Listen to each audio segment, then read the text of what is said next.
To know a thing is to understand a thing.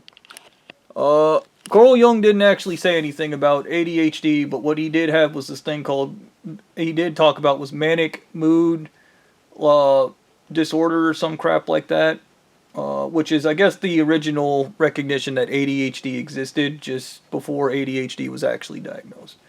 While Carl Jung did not explicitly diagnose ADHD, he worked on the shadow and manic mood and individualization offers perspectives on harnessing ADHD-like traits. Jungian concepts suggest that ADHD behaviors may represent unconscious energy needing integration rather than repression. Key approaches involve transforming impulsivity into creativity, managing the autonomous archetype, avoiding responsibility, and using self-awareness to move from chaos to disciplined and purposeful action. Shadow and hyperactivity. Hyperactivity may function as a defense mechanism against the shadow, repressed emotions, and uncomfortable truths. Facing the shadow allows for genuine rather than reactive movement. Manic mood. A precursor to 1904, Jung described the constitutional manic mood characterized by emotional instability, distractibility, and the urge to move, which closely parallels ADHD. Honestly, if I had to describe ADHD in 1904 language, I'd probably call it manic mood constitution. So, pure autonomous means the man-child. The archetype often relates to ADHD, where an individual struggles with commitment, responsibility, routine, preferring comfortable illusion over hard work. The cure is accepting reality and taking responsibility. I don't think I've ever had a problem with accepting reality. I want to take responsibility, I really do. I just don't have the skills or ability to. The pure autonomous child is the archetype often relates to ADHD, where an individual struggles with commitment, responsibility, and routine, preferring comfortable illusion over hard work. We read that. My bad. Individuation through structure. Instead of viewing ADHD only as a disorder, it can be managed by adapting a stricter, more conscious routine to build discipline. Leverage creativity into intuition. Utilizing the ADHD-prone wise woman, intuitive, or lover passionate archetypes to fuel creativity while using mindfulness to prevent overthinking. It is a shame I will never actually have a girlfriend, but I am an amazing lover. Every girl, even the dumb bitches in this church that were like sent out to monitor me, all openly stated they wish they had a man like me. The problem is the malignant narcissistic men children that they date, and they're like, this guy's a real man, he behaves like a piece of shit, and he beats me every night, he's amazing.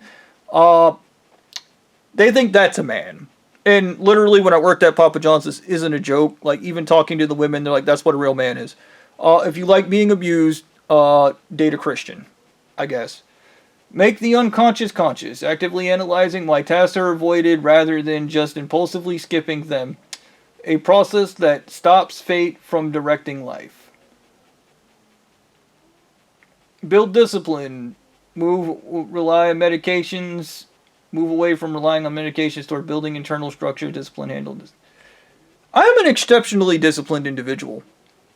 In my opinion, but also in my friend's opinion. To give you an idea, when I went to work, I would work from like 2 in the afternoon to like 3 in the morning, and then I would go home and work out. Yeah, I'd lift weights. No joke. And I did that almost every day when I worked. And it would either be weightlifting, like upper body, or I'd be doing leg day or back day. It was leg day, back day, like upper body day, you know. Curls for the girls and shit. Like, I mean, I haven't worked out in like 5 years. I guess that weird CRISPR shit they put me on when I was president fucking keeps me a beast for whatever fucking reason. But, yeah.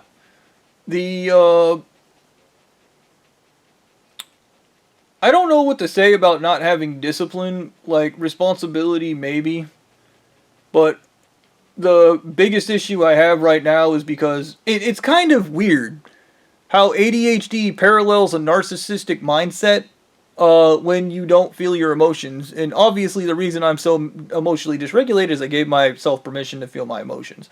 which I'm really starting to think was a big mistake, because I kind of assumed that, like, the reason I couldn't move through fear, and I realized I've never truly felt real fear. Yeah, fun fact.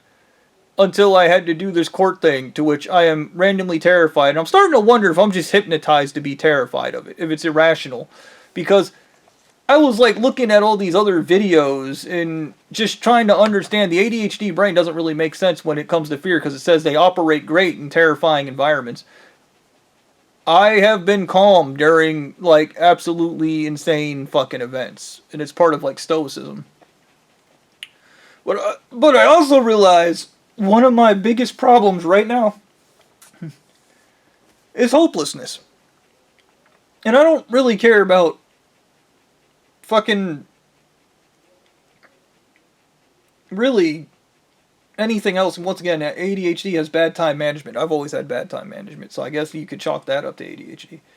But my hopelessness comes from when they stole my presidential pardon, and then Anal Eating Mummy God was like, report the church, and then we'll use your pardon, we'll just get right back to doing what we're doing. Like, what the fuck is the point of that virtue signal if you guys are just going to keep doing the wrong thing no matter what? What the fuck is the point? Okay. It's stupid. It really is. It's fucking stupid. However, where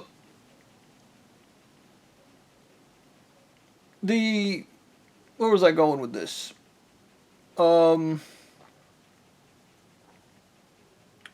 Hopelessness is one part of it.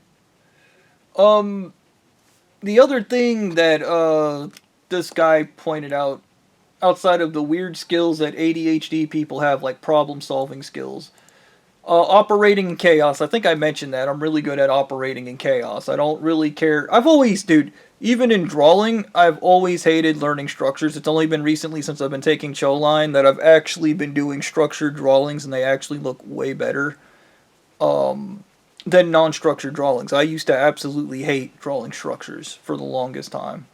I couldn't stand it. Anything with a structure used to piss me off. Which is funny, because whenever people meet me, they're like, we gotta control him! Like, I don't need control. I need you to get the fuck out of my life with your fucking control issues. You need to have your head smashed in with a rock. Okay.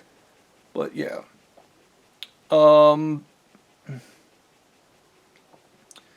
Yeah, I guess that's where we're gonna end there, because I totally brain farted on the other thing. The other thing probably was important, I guess. I don't know. Yeah, we're just gonna cut it here, because I'm just doing this. Whatever.